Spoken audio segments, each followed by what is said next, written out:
1718. The most feared pirate in the Atlantic was finally cornered. His name was Blackbeard. And one fateful day on the coastal waters, Blackbeard fought his final battle against Royal Navy forces, sent to end his piracy for good. And what happened next wasn't a myth. It was a real fight at point-blank range, and it became one of the most famous pirate last stands in history.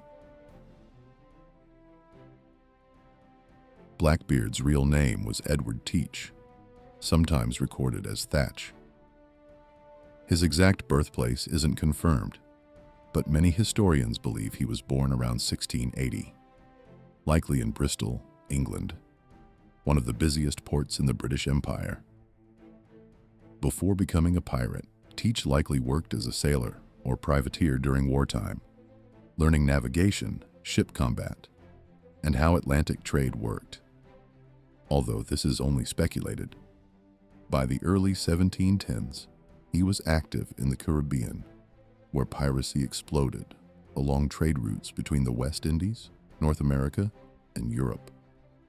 But what made Blackbeard truly feared wasn't just theft. It was how he attacked. Blackbeard didn't fight fair battles. He engineered surrender.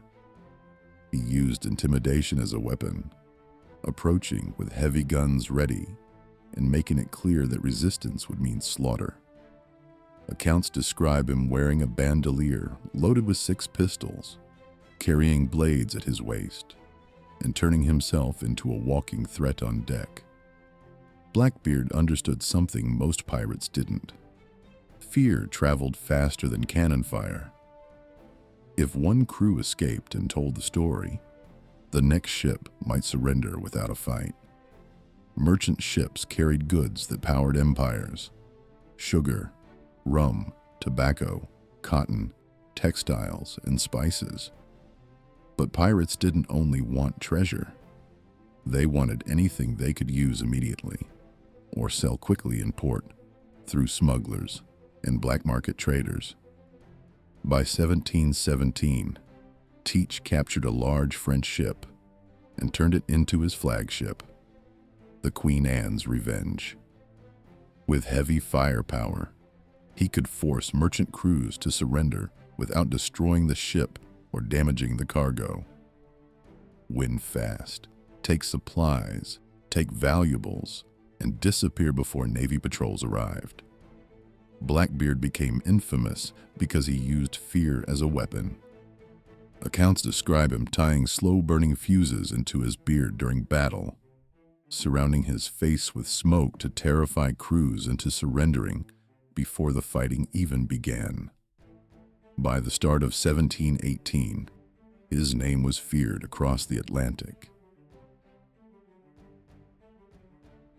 By September and October 1718, Blackbeard had narrowed his operations to the coast of North Carolina, spending time near Ocracoke Island.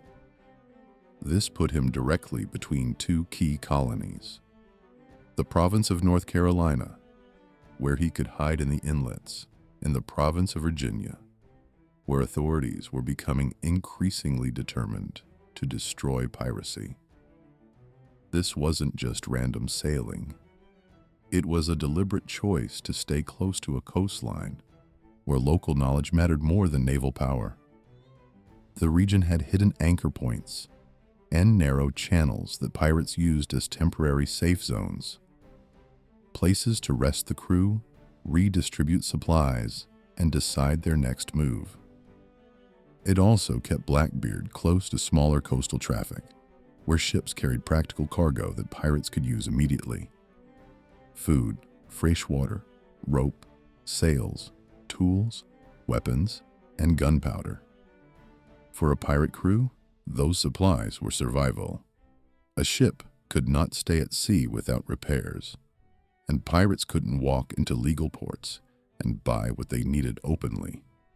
But staying in one area too long had a cost.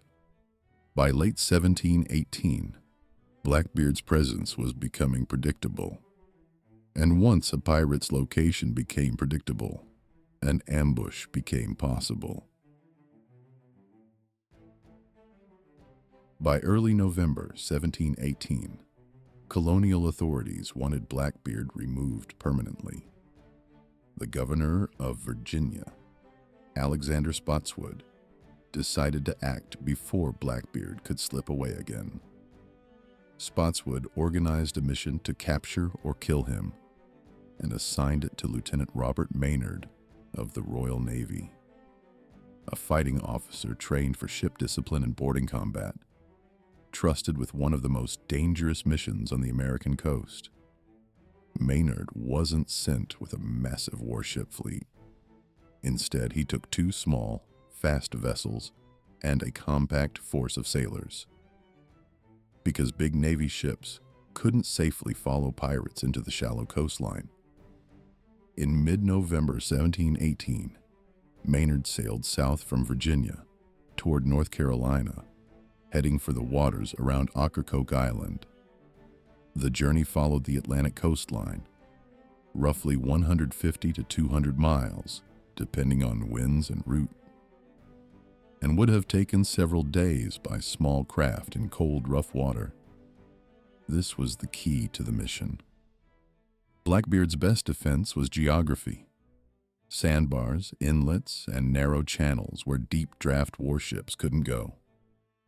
Maynard's smaller boats could push into that terrain without getting stuck offshore. And by the time Maynard reached the inlets near Ocracoke, the hunt had begun. It was an ambush about to happen. As Maynard closed in, he reportedly shouted that they were not pirates, gesturing toward the colors flying above his sloop. But false flags were common at sea. What mattered more was what followed. Muskets appeared. Cutlasses caught the morning light. Men surged across the decks of the 2 small sloops. This was no merchant crew. As the sloops Jane and Ranger closed in, Blackbeard quickly assessed the situation. His ship, the Adventure, carried 9 mounted guns and a smaller swivel gun at the bow.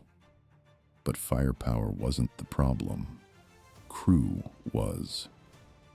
Blackbeard had only 16 men, far too few to both maneuver the ship in shallow water and keep the guns reloaded.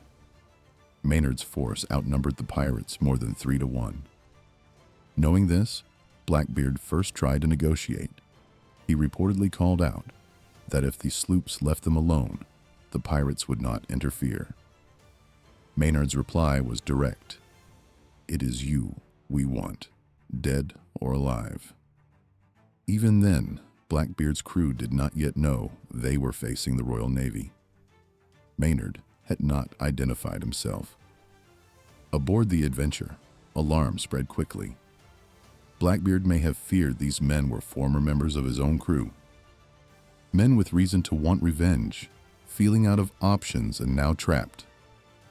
Blackbeard made a decision. Blackbeard ordered his gunners to fire a lethal broadside. Instead of standard shot, the guns were loaded with swan shot, spiked nails, and pieces of old iron.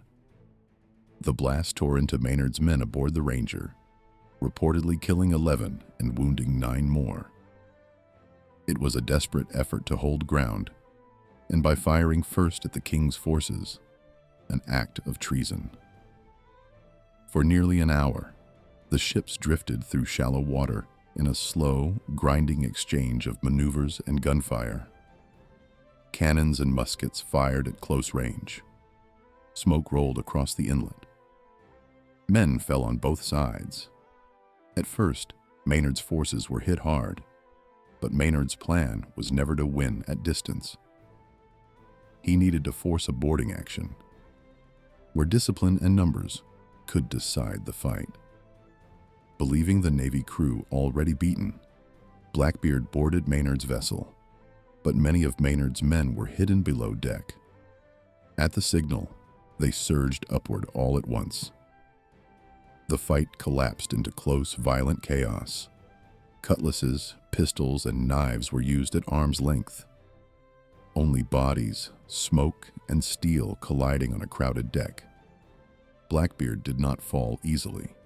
By this point, the deck was a choke point, packed tight with men, smoke, and noise, the ships still grinding against each other in the swell. There was no space to retreat and no time to breathe. Only seconds to swing, fire, reload, and survive.